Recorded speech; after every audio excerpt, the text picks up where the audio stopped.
This episode of Mohr Stories with Stewart Copland from the Police, brought to you by Stamps.com. Technology has simplified the way we handle everyday tasks like banking. Do you go in the bank? No, you do it online or at an ATM. You pay your bills online. No need for any of these people in your life. No need for a post office either. Do everything from your desk with Stamps.com. No need to waste your time at the post office anymore, my friends. Stamps.com is easy to use. It's convenient.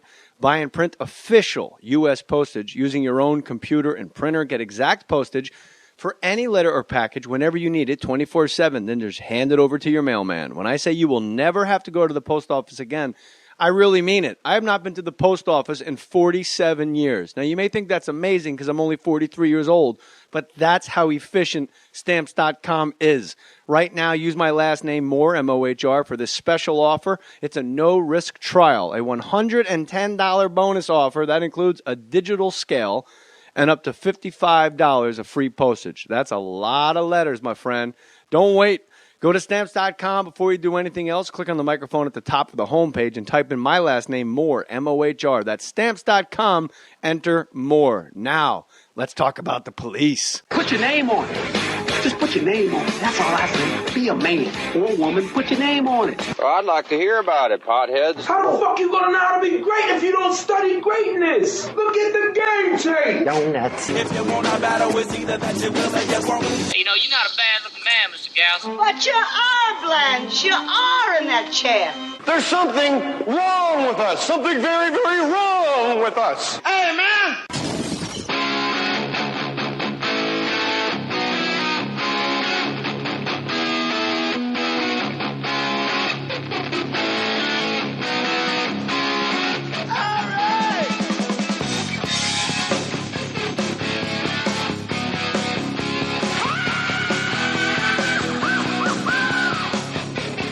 StewartCopland.net is the website, and it's a very good website. I've been on it, Stewart Copland. If you're not listening to the Police right now, well, first of all, shame on you, because he founded the band himself.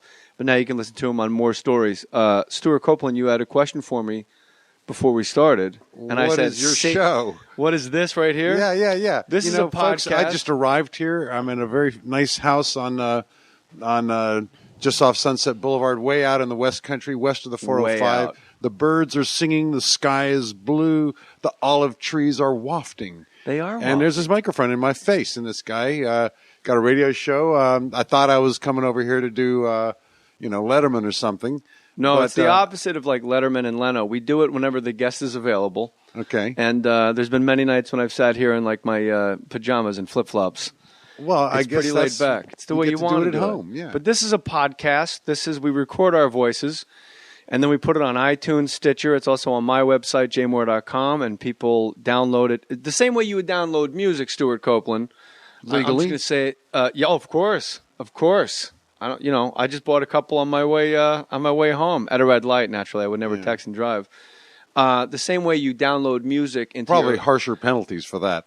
Much harsher. The same way you download music into your iPad or your iPod or whatever. It's the exact same thing, except you download a podcast. And I have an app. People are going to listen to you and me just talk bullshit for. But people are going to like our bullshit. You got a Kickstarter. I'm sure they will. I like this Dare to Drum that you're doing, Kickstarter. Yeah. And today, October 7th, is the last day for people to get involved with this Kickstarter. Get out of here. Yes. No, I think there's a couple more days. October. Don't scare me here. This airs Monday.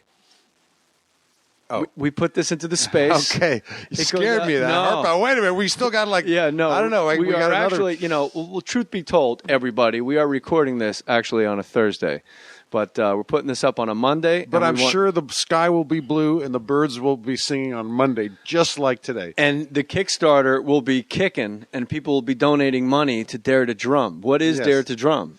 Dare to Drum is a film that some buddies of mine are trying to make, and they need $95,000 to make it.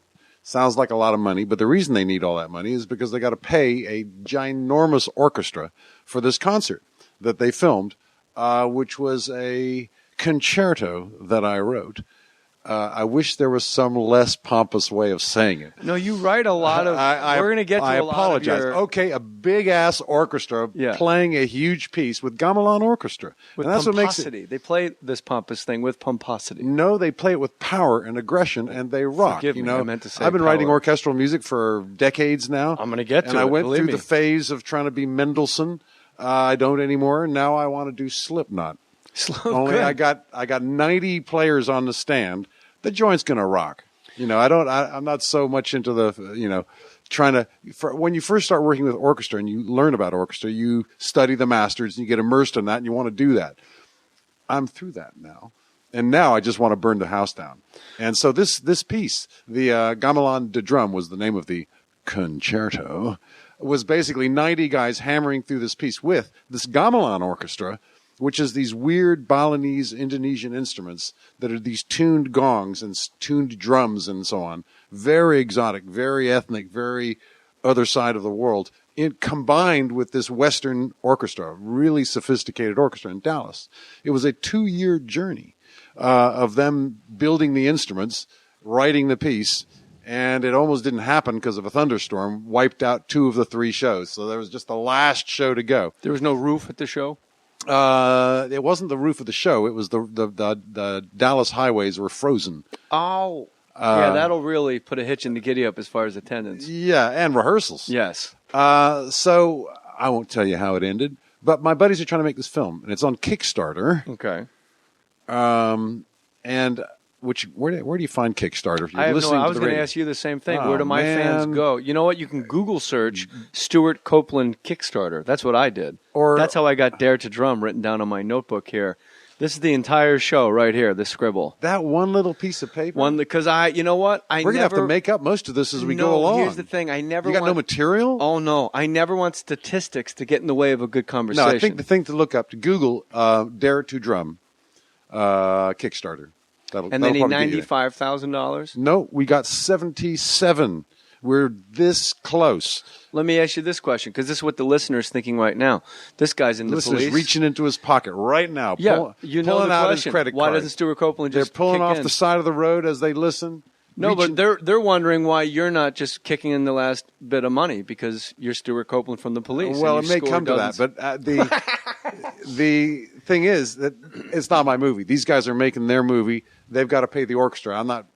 They're not paying me anything. They paid me for writing the piece. Yeah, so you wrote the music, which is it all drums? Pretty much all drums? What But you do have a point. I am who you said I am, and therefore I can wave my mighty wand. But you know and what? create wealth and benevolence throughout the land. Then you'd be stripping your friends of autonomy, and you'd be a benevolent dictator telling them how you want things to go. I'll probably do that anyway. If other people fund it, they can tell you to kick rocks. You just wrote it. Now you hand it over to us. I would love for that to happen. I love kicking rocks, and I love for other people to take charge and responsibility. I worked my ass off for 2 years to write this huge orchestral score.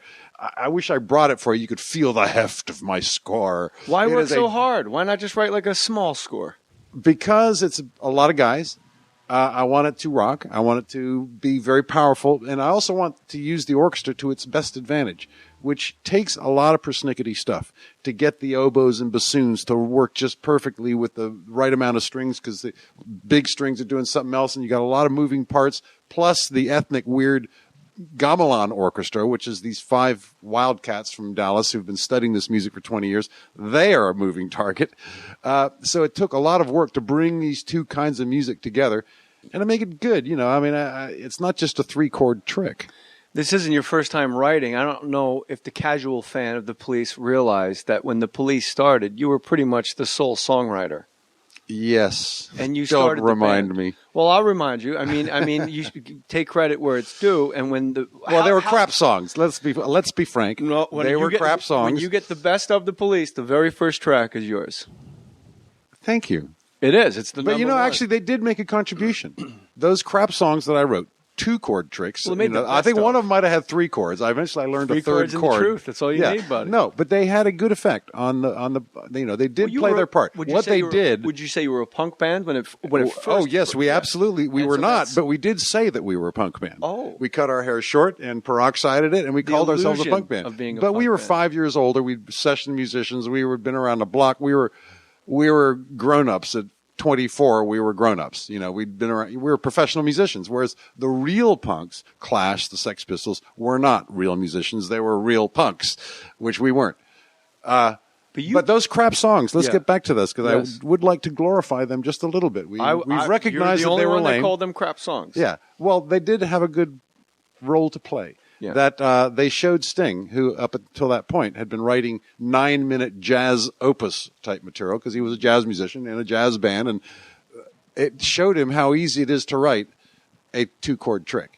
I didn't know that. And the format, it was real simple to him. I mean, I was writing these lame songs, and he said, well, darn, I can do that. But the problem that he had, first of all, was that the guitarist that we had couldn't play anything beyond E, A, and D chords. He had 3 chords. When Andy joined, now Sting is able to use, flattened ninths.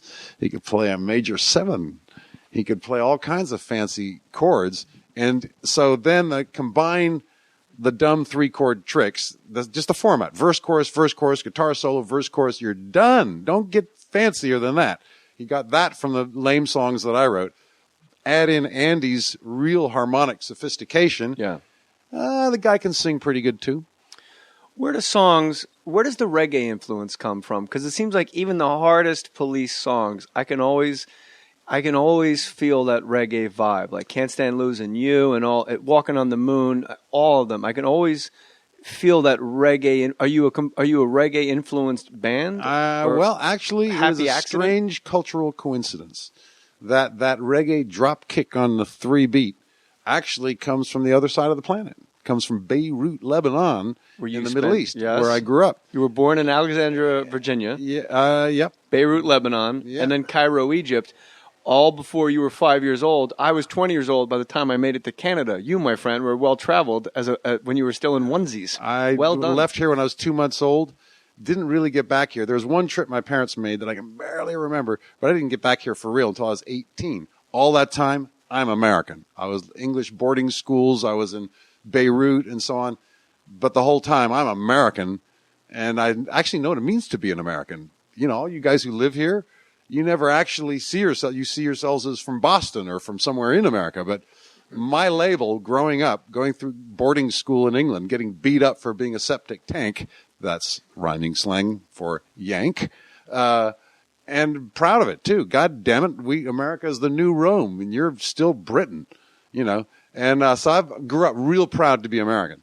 How do we get here? So, reggae, where'd it come from? I'm going to start singing the national anthem in a minute. No, reggae, cool. yes, reggae. So the reggae stuff, actually, by a cultural coincidence, Arabic music, the fundamental rock and roll, if you will, of Arabic music is this debke rhythm. It's called debke, which basically, the balladi rhythm, which means country. And the rhythm of it is landing heavily on the 3rd beat of the bar. Right. Which reggae also does. There's also an upchick in reggae. Chick, chick, chick. That upchick is also a part of the rhythm equation of Arabic music. And Arabic music is really different from reggae. You will never mistake one for the other, except that the mechanics of the rhythm that all the music comes from actually has the same kind of fulcrum point. And if you're used to that music, landing on 3 and having 3 of the beat, 1, 2, 3, 4, 1, 2, 3, 4, instead of 1, 2, 3, 4, which is all rock music, jazz music, pop music, funk music, everything with, in American music has an entirely different schematic. And this is what you learned drumming in Africa and drumming No, I living in Lebanon, I just had that thing. So when the Clash very courageously and adventurously and imaginatively decided to play some some reggae, and there's a story for why they came to that, with a song ironically called Police and Thieves. Being young mercenaries of the age, fake punks, as I told you, we thought, damn, why didn't I think of that?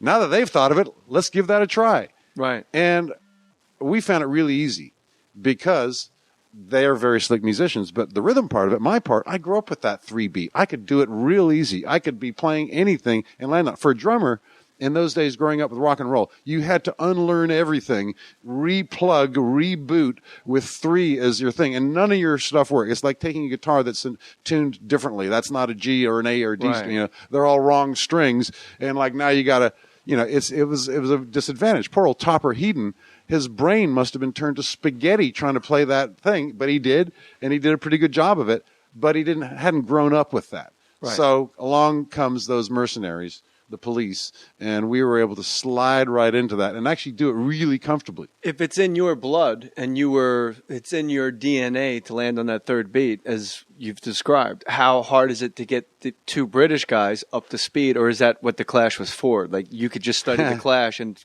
do what they're doing, or no, we didn't. We got the idea. We didn't study what they were doing because they were looking to the same source. But Sting and Andy, the Sting connection came one New Year's Eve party where he was throwing a party at his basement flat in Ladbroke Grove, Notting Hill Gate, rather. And I needed some records to play, so I brought over my Bob Marley collection. As you can imagine, I've told the story a million times. And next thing you know, he's the living incarnation of Bob Marley. We were young then. We were impressionable. But that was kind of like, wow. And the cool thing was, here's that other story, which was why was reggae connected to punk? That was down to a guy called Don Letts, who was a DJ in 1977. And he, the punk clubs, the music's blazing. Hate, anger. Even if you're 18 and high on glue, you gotta chill sometimes. But there's no such thing as chill punk music. I mean, there's just no such thing. So Don Letts started to play aggressive dub reggae, which was hostile. It was antisocial. It was fighting the good fight. It expressed with lyrics of rage against oppression. Perfect. But the sound of it was chill. There's a really deep kind of slow groove, which is the opposite of like hyper tempo punk.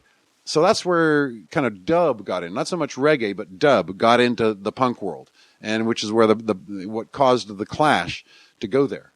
Make sure you Google search Dare to Drum. Get in on this. Basically, when you contribute to a Kickstarter, my friends, you're pretty much a producer of the movie. It's Dare to Drum, and Stewart Copland is here for it. Today is October 7th. This is the last day that you can be a part of that. You contribute money to this movie. Then when you see the movie, you can look at your wife or your husband, your boyfriend, your girlfriend. You can look at your dog. I don't care if you look at your fucking ferret.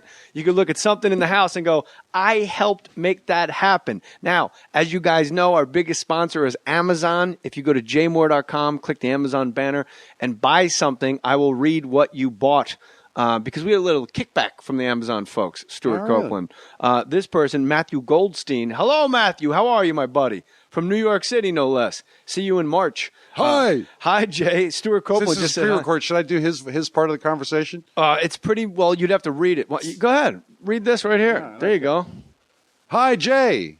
I recently... No, okay, I liked your Matthew. It was good. Okay. Hi, Jay. I recently purchased a new Stephen King novel by Dr. Sleep through your Amazon link.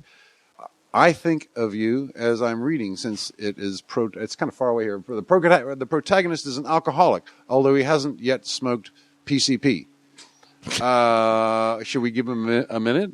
Get that taken care of? I'll explain it to you. It's Inside Stories. Do you think you could pick a day in the near future to go off the wagon and do the podcast? It would be great to have the old you back, even if only for one day. Thank you for what you do. Matty G, New York City. Matthew Goldstein, Stewart Copland of the Police, just read your Amazon ad. I think we started a trend here, and that is have the guests read the Amazon ad, then they'll buy more stuff. Yeah. That's cool as hell. Yeah, even if they read it lame, Yeah, PCP, I have a lot of stories in my stand-up act about smoking the wrong joint and trying to get through customs and driving through upstate New York and not realizing it was snowing as I drove. I thought I'd hit... I think I've been there. I'm not sure, but I have a dim...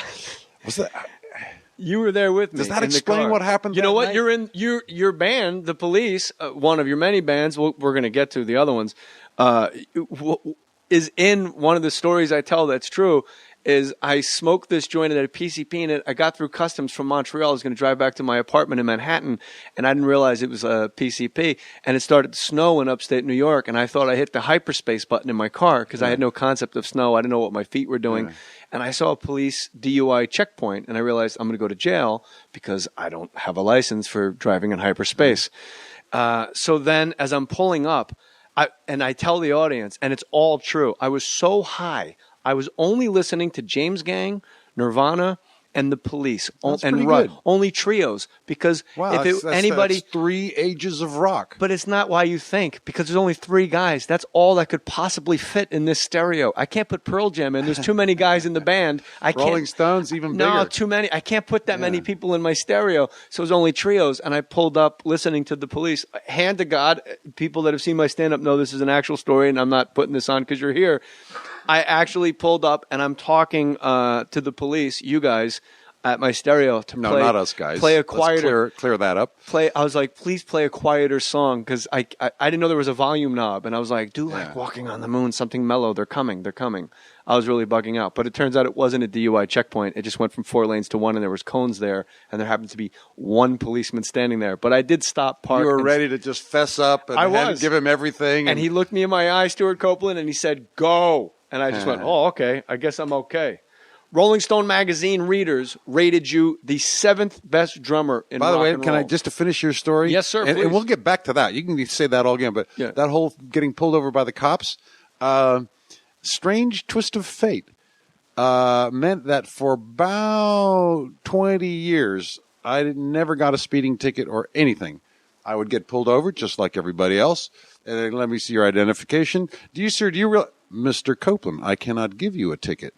Have a nice day. Could you sign this for all my buddies back at the station? Now, if I was a member of the Beatles, I would have gotten a ticket. But as a member of, by twist of fate, the police. Wow. I didn't get a ticket until 20 years later. I got a young African-American cop who was not a police fan. No. And was way out of the age group, out of the demographic, every which way. You should have respected the reggae. And for the first time, I learned what 55 miles an hour looks like. You can't. You're like Sammy Hagar. God, really. that's slow. You can't drive 50. It is amazingly slow. It's amazingly slow. When you drive from Vegas and you're doing like 90 and then you pull up like you're in the Inland Empire and you got to actually do 60, you're like, am I really doing, this is like I'm doing 20. It's absurd. Yeah. So I learned. And so now I am a citizen. I have to obey the speed limit and everything like that. And I don't get any special ride from the police no more. The Rolling Stone Let's readers. go back to that Rolling Stone thing. I like the ring of that. That started out really well. Rolling Stone, you're on fire, brother. Don't even think this isn't going amazing for 1 second. Rolling Stone readers ranked you number 7 all time of all drummers in rock and roll. I'm going to read you the 6 that precede you, and I want you to tell me who you should be ahead of. Is that fair? Sure. First of all, it's 7. John Bonham, number 1. No, I guess he's way. He should be at the top. 1. Yeah, and I've never had a musician say otherwise. Keith Moon 2. Keith Moon was real interesting. Beloved by drummers, hated by his band members. I've heard it said, and I understand why. Except it seems Pete had like this weird. Just as brothers. Yeah, absolutely. Yeah. As human beings, they were deeply bonded. But boy, were they relieved to get Kenny Jones just playing the beat. He, by all accounts, would drive them nuts because you listen to the records, he's all over the place. Yeah. And, Roger's got to sing a song, and it's a mess. Drummers love it, but most bands would have fired him. He sort of is what made The Who so exciting. Yeah. But what a disaster. He wouldn't get many sessions, that guy. No, he does. Keith Moon would probably be the worst. But he's iconic, and he should be on that list. He is on the list. I will say this. Any drummer I've ever interviewed, they always put Bonham first, and they put Ringo Starr second. Ringo Starr is up there. He's also ahead of you. Ringo's, well, absolutely. He's a Beatle, for crying out loud. Don't beat me up. I didn't beat a Beatle, for God's sake. I can predict Okay, Traffic Stop. Actually, Ringo's got a couple stories to tell about traffic stops, too, where being a Beatle, he still doesn't get a ticket, actually. You can't give me a ticket. I'm a Beatle. That's right. Well, look at him. I'm going to predict the guys that you don't think should be in the 6 ahead of you. Predict away. Okay. Dave Grohl. Great guy. but he's no Stewart Copland on the drums. He'd probably be the first one to go, I'm no Stewart Copland on the drums. I can't. Well, let's clarify something here. Yes, sir. It's a beauty contest, and it depends on who was touring most recently. Right. That same poll before the Police reunion tour, I wouldn't have been in the top 20. Fair point. 10 years from now, when I haven't done a reunion tour, and neither has Dave, neither of us will be on the list. So it is a current beauty poll. It'll be a guy from Slipknot. He should be up there, damn it. But here's that the little one. bastard. Fuck that little bastard. Here, fuck him in a good way. I meant you fuck him. I'll fuck him. Yeah. Top or bottom. Any which way you like. No. Neil Peart. Great guy. And Is also he a better iconic. drummer than you?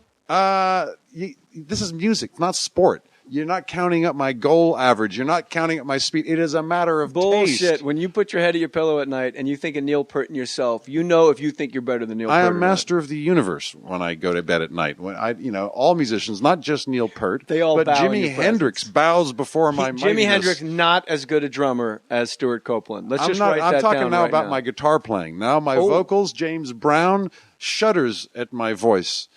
This is rolling over and going to sleep, you said. Yeah, okay? yeah. So I'm allowed to think anything I want. I like this. I am master of the universe Here's when I'm one turning over in my sleep. Here's As one for the validity of any such opinions, Neil Peart versus Copeland versus Bonham, we can all agree that Bonham should go at the top Bonham because we won. are so full of respect. Yeah. Actual better, not as good as, those are sporting terms. And thank God it's none of us interesting. musicians are sportsmen, because when you're on a but team. you're just as competitive as sportsmen. When you play a Yes and festival, no. you want to blow everybody off Except the stage. here's the big difference. Why was there an argument who goes on last at Woodstock? The rock musician gets to win every game.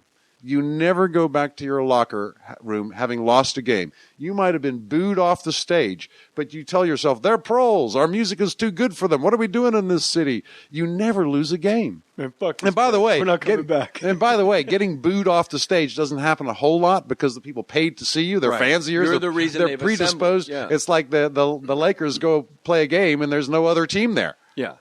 It'd be like, that's You a know, very fair point. In fact, I spent a lot of my times in the Lakers dressing room and in the Dallas Cowboys dressing room and in Just like a kink of yours? You like hanging out with naked No, I basketball play players? stadiums and arenas. Oh, fair.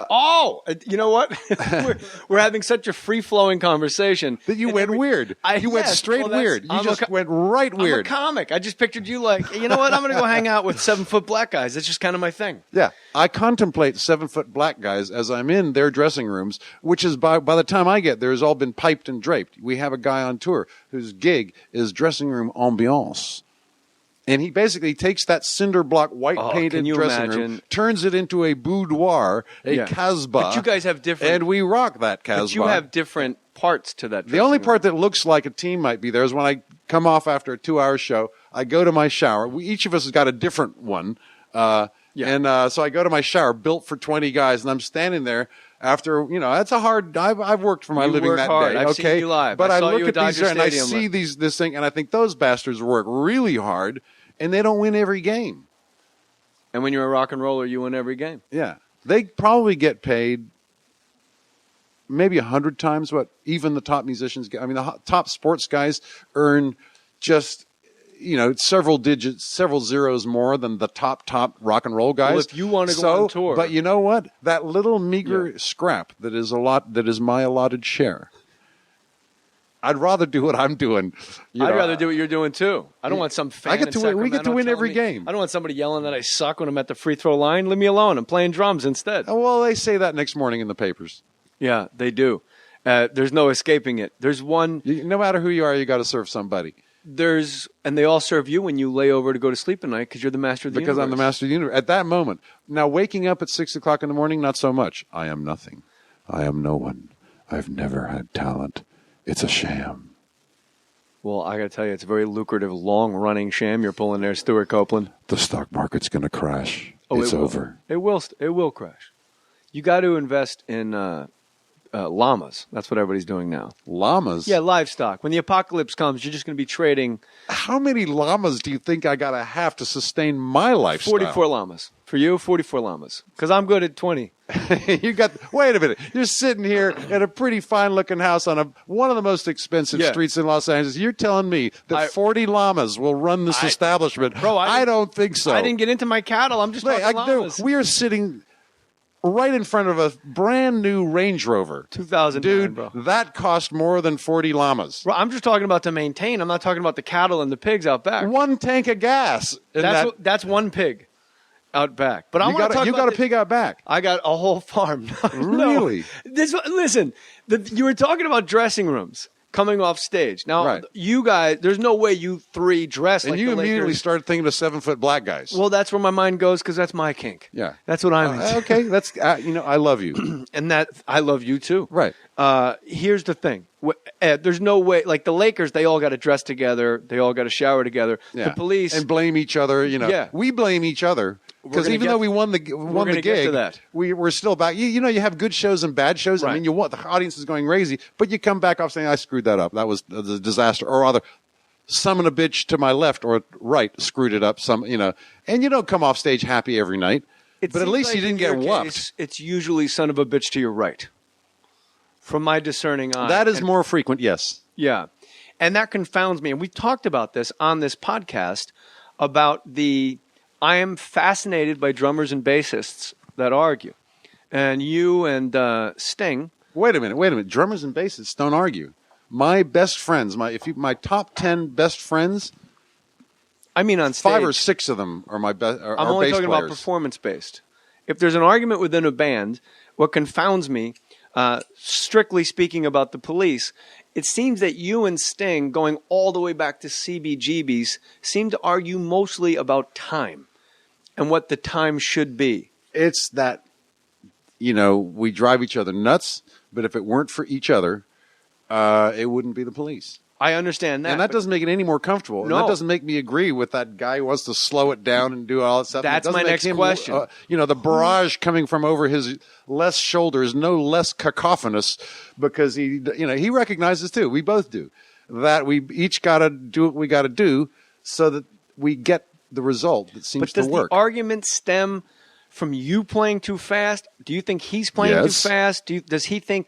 He actually does play too fast. Some of the bitch speeds up, and he refuses to believe that it's him speeding up. But if you because don't that's say what anything, drummers do. But if you don't say anything and you just stay in your beat, that's in your bones. That on the it's three, easier for me. Won't it look like he's lost to the audience? No, Or because is it we actually are he's- codependent. We actually do listen to each other, even though we accuse each other of not listening. Where the hell were you? I was listening. Where were you?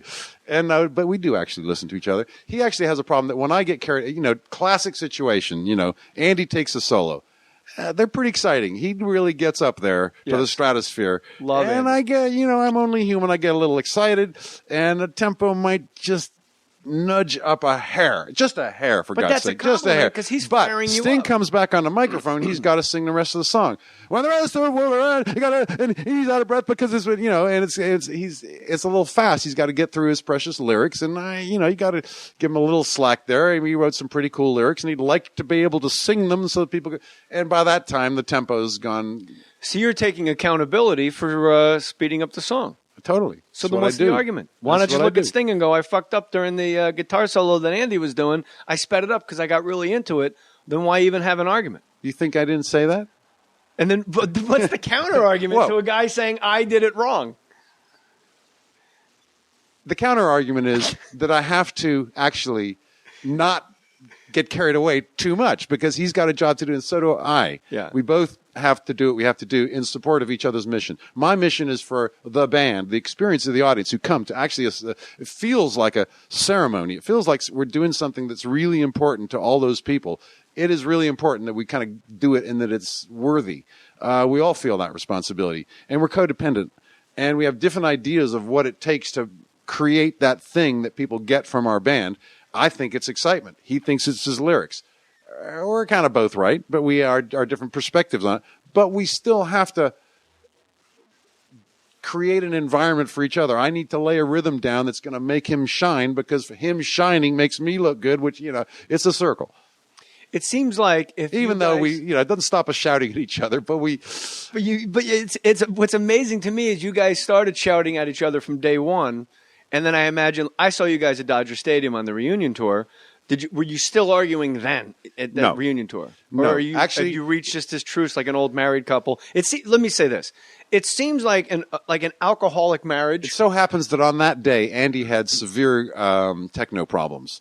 And listening to too much techno or technical in his guitar? Or? Yeah, I don't know what went. His ring modulator, crevulated, or something. Didn't notice it in the audience. God knows. I mean, he does what he does. I mean, he doesn't need half that stuff. You know, he loves having it, and it's actually pretty cool. And I like him having it, but he can blaze anyway, which he did.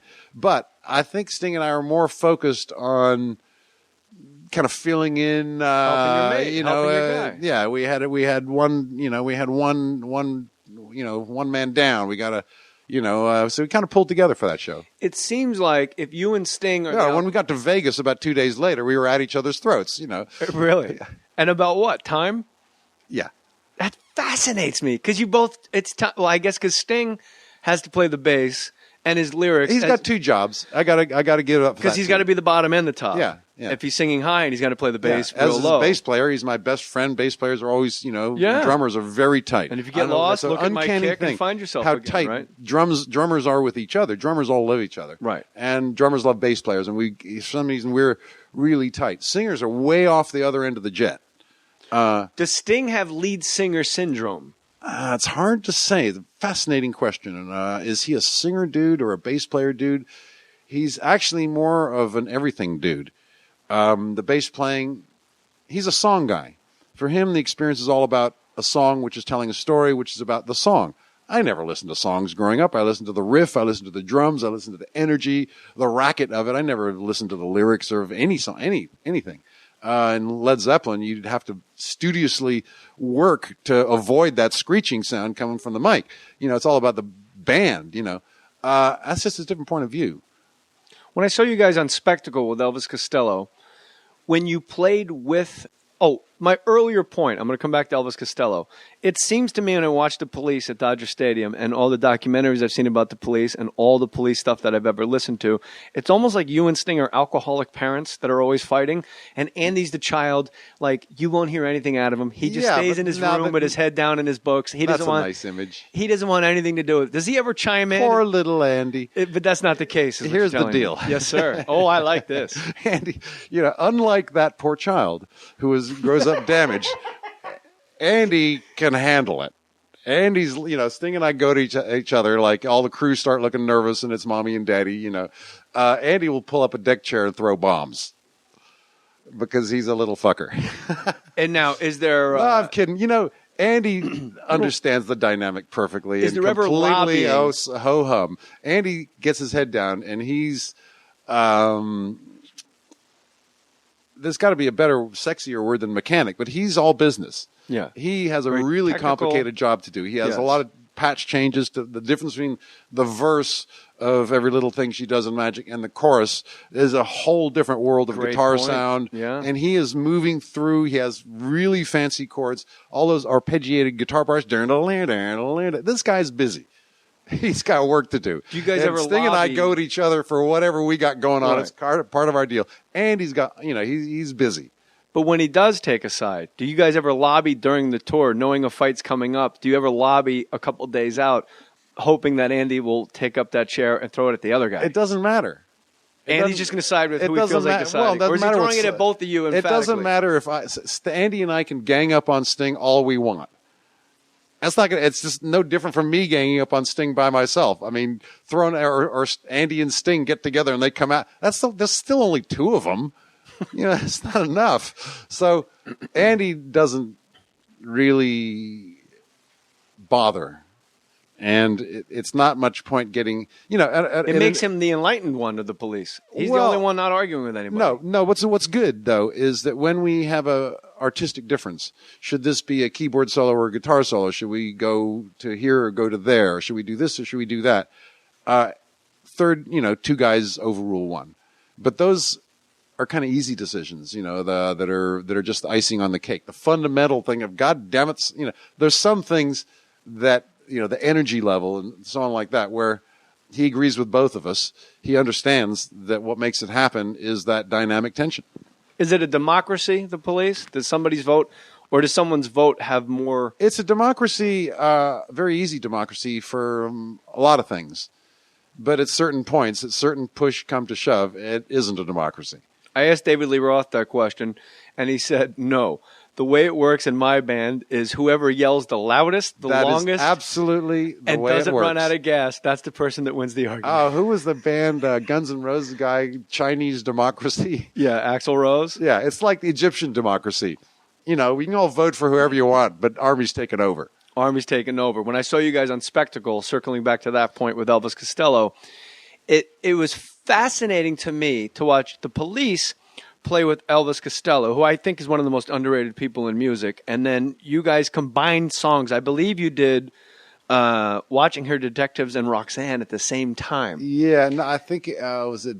Yeah, it's two songs we stuck together. It was amazing. However, the point that I was going to make that's much more emphatic is I've never seen the Police that relaxed. The tension was gone. And it was only because there was one guy in front of all three of you being the front man. I never saw Sting so happy to just play bass. Well, and you were just playing drums, and then you know what? There's Now I'm gonna another play guy drums. also playing drums, which yeah. makes drummers happy. Drummers love other drummers on Grateful stage. Dead. Guitarists, not so much.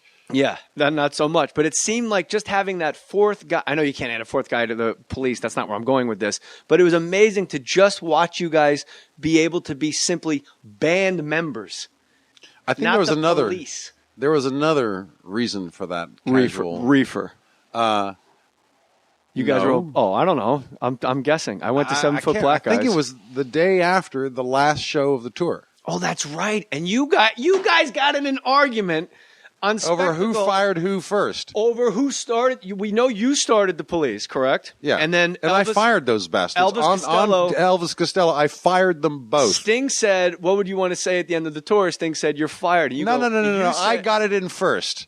No. Check the tape. I will. Look at the game tape. I will, because Sting said it, and you went, "No, hold on, buddy. I started the band. You're fired." It's amazing how people's memories of events, mine too, get kind of a little skew with, you know. But yes, that's true. We all got fired that day. Even the accountants, everybody out the window. The party's Yeah, the whole over. tour, they all got fired. When you do a reunion tour, and it was how long was it since the Police toured to the reunion tour that happened a couple years ago? Oh, the Gap? Yeah. Something like 20 years. Okay. We did one Hall of Fame show.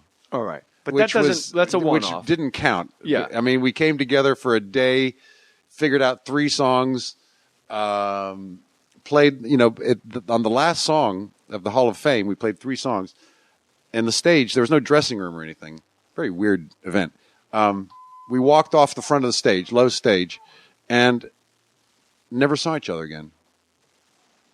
Just like cowboys riding off into the sunset. The duel's Just over. the minute we finished, whatever the last song was, Roxanne or Message or whatever, finished the song, everybody's cheering. We walk off the front of the stage, and there's my family there, and there's, you know, didn't see him again for the rest of the night. No. For 20 years, you guys didn't see each other. You had to bumped into each other like at a... Well, we do, but we do. Yeah, we actually do stay in touch. I sent When you Sting. do- The other day, I sent Sting a birthday greeting with, you know, you can do that nowadays. Pick up your iPhone. Hey, you bastard! Happy birthday to you. Happy birthday. You know, and click send. You know, But does piece he of cake. send? But does he send And one to you? his message back was appalling.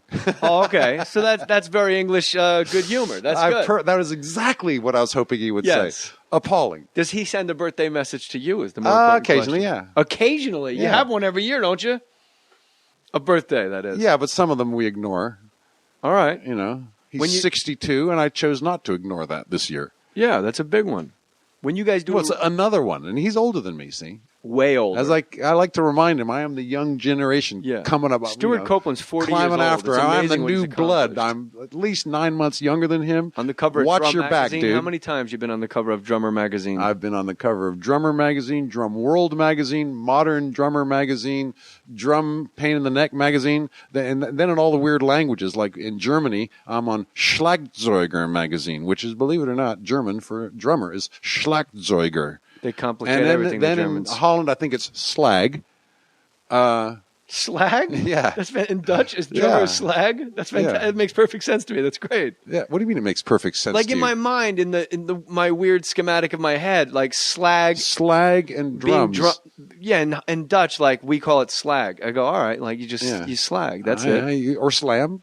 Slam, slag. Okay. I'm catching up. What's the German word again? Schlag with all kinds of umlauts and stuff. Yeah, like who knows? Schlagzeuge. What the fuck? Nobody knows what the hell that is, but slag, you go. But whatever the hell it is, I'm on the front cover of it. Damn straight you are, because you're Stewart Copland. There's a Kickstarter. Google search Dare to Drum, and you can get in on this. And it's stewartcopeland.net. And by the way, exceptional website, my friend. I've been on it, and I was watching you play with Stanley Clarke, and you look like you are in hog heaven playing with a guy the likes of Stanley Clarke. Another bassist, you can't get out of bed. You just keep playing with bassists. Oh, Les Claypool, Stanley Clarke, Trevor Horn even, Armand Sabaleko. Are you a jazz man at heart? Were you born a jazz man, or were you born a rock and roll man? I was not born a jazz man, but I was raised as a jazz man. My daddy was a jazz man, and he, in the minute, I'm the last of 4 kids, and the first 3 went by. He tried to put instruments into their hands. Nothing stuck.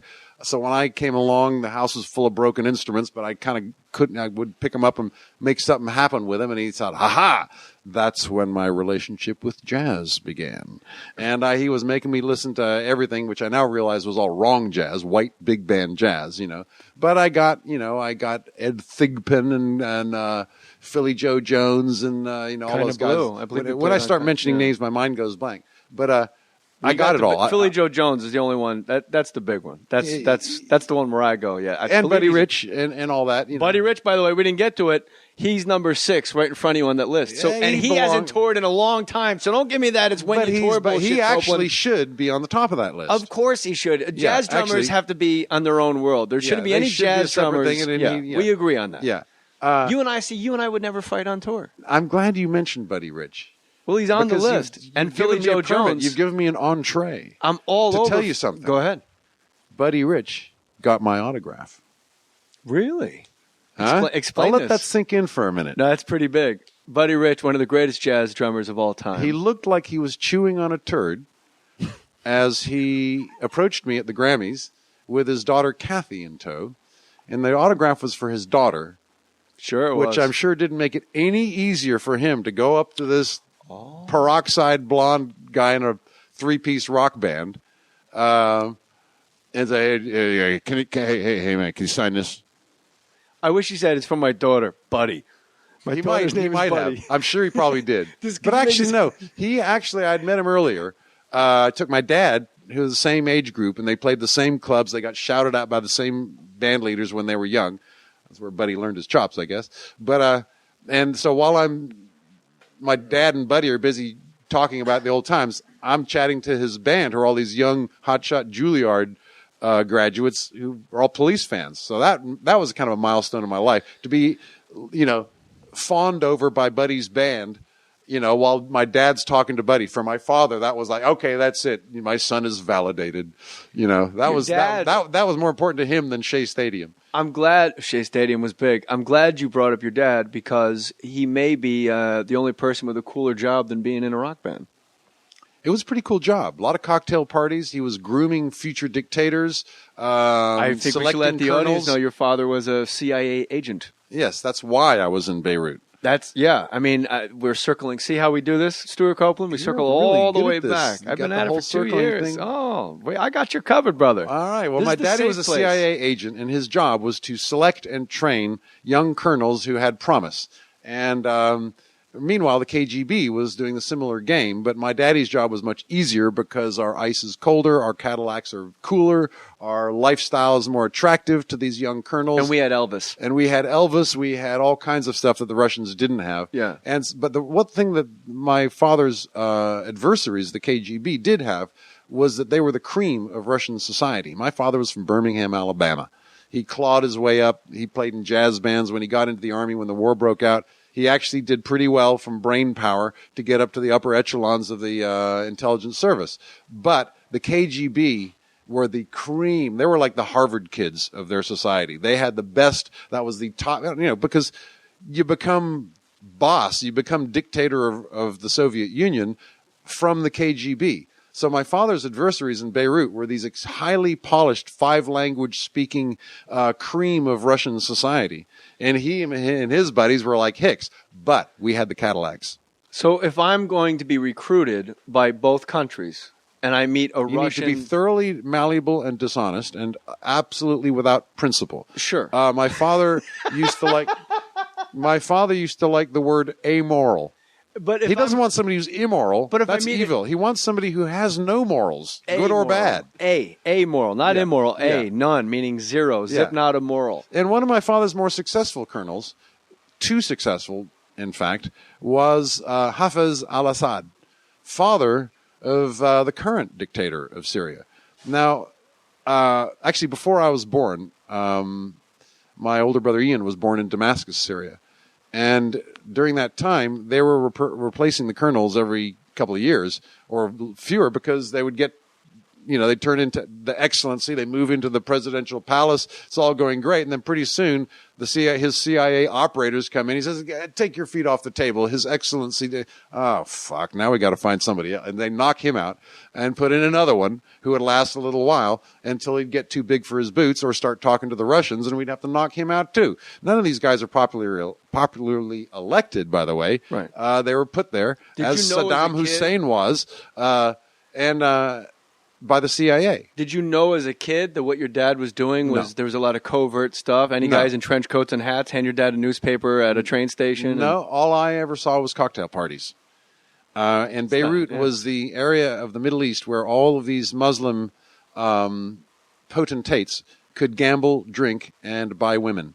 Beirut, being dominated by Christians, had a laxer moral environment. It was the Rio de Janeiro of the Middle East. It was where the banks were. It was the party town of the Middle East, where the Saudi Gulf potentates could come up and party down in Beirut. It was the party town. And that's why he was based there, and that's where all the traffic would go. The political hub of the Middle East ran through Beirut. And meanwhile, Syria next door, they would put in various people, and Egypt too, by the way, and Iraq, and Persia, now Iran. People wonder why the Iranians are, what's their beef with us? Why do they keep threatening us? They shouldn't get a nuclear bomb because they're dangerous. Let me say something about Iran and its relationship with the United States, which is not recognized by Americans, is that they do have a genuine beef. Now, I'm American. My loyalties are to my country, and I want America to prevail over Iran no matter what we've done to those people. But it would serve us to know what our relationship with a country such as Iran has been. We kicked out their popularly elected government because he was not a friend of our oil buddies and replaced him with a king, a monarch, a dictator. And we supported that monarch for decades until a popular revolution led by our archdemon, Khomeini, the Ayatollah. About the Shah. We put the Shah we in put the power. Shah in there, Yeah. and we kept him there. Okay. And so that's why Iran, and the Shah was kicked out by people, death to America. That's where death to America came from. Since then, we equipped Iraq, his neighbor, Saddam Hussein. We gave him chemical weapons, which he used on the Iranian people. And that's why the Iranians, when the Syrians started using chemical weapons, that's when the Iranians turned and said, oh, no, we're out of here. We don't do chemical weapons. And believe it or not, they're very moralistic. They're religious, which is moralistic. We may not agree with their morals, and we may dispute all kinds of things, but they are morally based. And for Iranians, weapons of mass destruction is hot button. They've been gassed by American-supplied weapons to their enemy on their left. Now, since then, Iran, from their point of view, their neighbor to their immediate left and their neighbor to the immediate right, that's Afghanistan and Iraq, have both been invaded by the United States and decapitated. One might like to think this is a country whose fears of the United States are grounded in actual history. Add to that the fact that since there was a whiff of them developing a capability, no bomb, just a capability of heading towards a bomb, we imposed sanctions on them, which I actually support.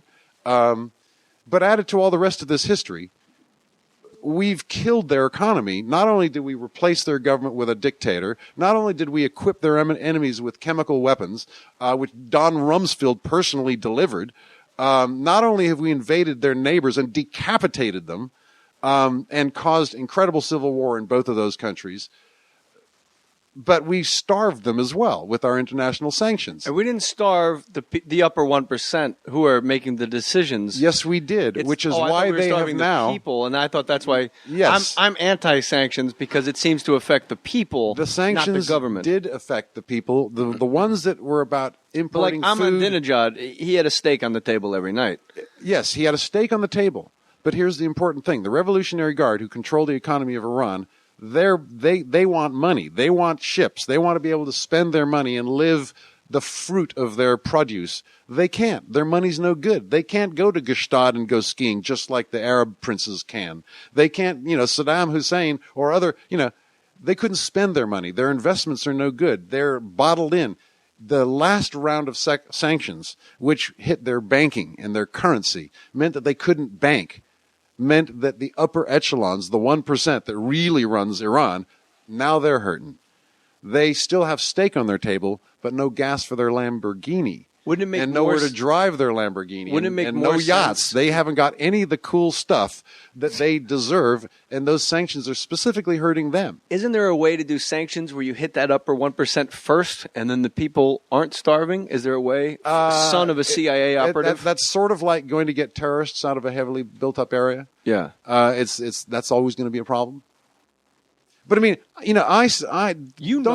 don't get me wrong. I support America, and I want America to prevail. I don't want you tour around the country with two British guys. Yeah. Apart from that. But close the door. The thing is, it should be known by America that they do have a genuine beef. They have a genuine reason to be fearful. Now, I'm not saying they have a right to have a bomb, but they're not the only country in the neighborhood. Some other countries there have bombs. All Pakistan, of them. India. Pakistan had to and get Israel, one to counter. two countries that are extremely volatile. One is politically stable, but has invaded every one of its neighbors. You may argue with good cause. Once again, they have reason to be paranoid, but paranoia does breed violence. And on the other side is Pakistan, which is a total disaster politically. Anything can happen there. So Iran does have good cause to be paranoid. They do have a beef. There is an Iranian side to the story. So when the Iranian guy showed up at the UN, all smiles, wolf in sheep's clothing, he was described by some, he's here crying uncle, for one thing, because the sanctions have worked and have hurt him. That is a genuine cry of uncle from Iran. But he also wants it recognized, and this will be part of the negotiations, that we respect that Iran has a point of view. They are not a terrorist nation. They are not scum. They are people. There's 80 million of them. They are a nation with a history and needs respect. Listen, anything I say, I'm not talking about the people of Iran. Can we get back to like rock and roll or something like that? Okay. Let's talk about bass players. When you go on a reunion tour, how long into the tour does dread set in? Or does it ever? Is it a high the entire time? Or dread, like, oh my God, another year. These songs, can we write some new stuff? No, it wasn't ever like that. Actually, we only booked it, like 6 months. Well, still, that's a long time. Then they say, well, let's add. That's a long time for Andy to be throwing chairs at you. Then there's another more day, and it was sort of added incrementally. And every time we'd get to the point where they're talking about maybe adding another leg, another layer of backstage comfort, massage, band therapy, like everybody's getting along great, right? We're all having a great time, right? Cool. Let's do that South American tour. All right, cool. All right. Well, Is it amazing when you play countries that don't speak English and they're singing your songs and they're singing along? There's no equivalent to that in stand-up comedy. Like you guys go play like Latvia, and then Latvians are singing in English. They're singing "Message in a Bottle" back to you. That's got to be. Can you imagine you doing your act? Yeah. And you have to do the same gag. The one, I woke up and I got pulled over by the cop. Yeah. And I was, and the whole story. Imagine you're not going to leave the stage without telling that exact story with exactly the same punchline and exactly the same thing. And everyone's waiting for the next bit about where the cop, Yeah. And then it turns out to be the cones. It's the cones. And nobody takes a solo. Yeah. It sucks. I can't toss to Andy. Yeah. And I agree that your job sucks. But my job doesn't my job's suck. Great. I only work an hour a night. It's the bravest, by the way. The man who gets up on the mic with just a mic, that's the bravest job in show business. But playing a song again is not as onerous. It becomes a ceremony. and you perform a ceremony. And for a legacy band like the Rolling Stones or the Police, where nobody's interested in a new song. It's not what it's about. It's about the song that I grew up with for 30 years. That song has a power of 30 years of everybody's memories. Even if they don't like the song, it still has a weight. And you're performing a ceremony, and it is actually very uplifting to perform that ceremony. I'm not thinking this is not Roxanne again. Oh my God, I have to play Diju Umbap again. No, that is a million miles from the You thought could rename process. this song as Jupumbap. Yeah. Where your head is at, where your heart is at, is 80,000 people are with you in this moment, and you have the magic serum, you have the magic beat, you have in your power to do what it is that they're waiting for. That is really cool. When do you guys go on tour again? Oh my God, I'm getting the cold shakes here. Hopefully a very long time from now. I would be surprised if it never happens again. I mean, we say never, Yeah. But I would be surprised because when we quit, there was still all kinds of interest, and it was almost like we didn't quit. I mean, Would you rather tour again or write another album together again? No, we're not making another album. Forget it. Why? We promise. I want to make a solemn promise to Jay Mohr right here and now. If you ever, by some strange happenstance, go to a Police show, I promise you we're not going to play a song off our new album. This one's off our new album where I play the lute. Unless we intend to sell a lot of T-shirts during that. Now you're talking merch. Now you're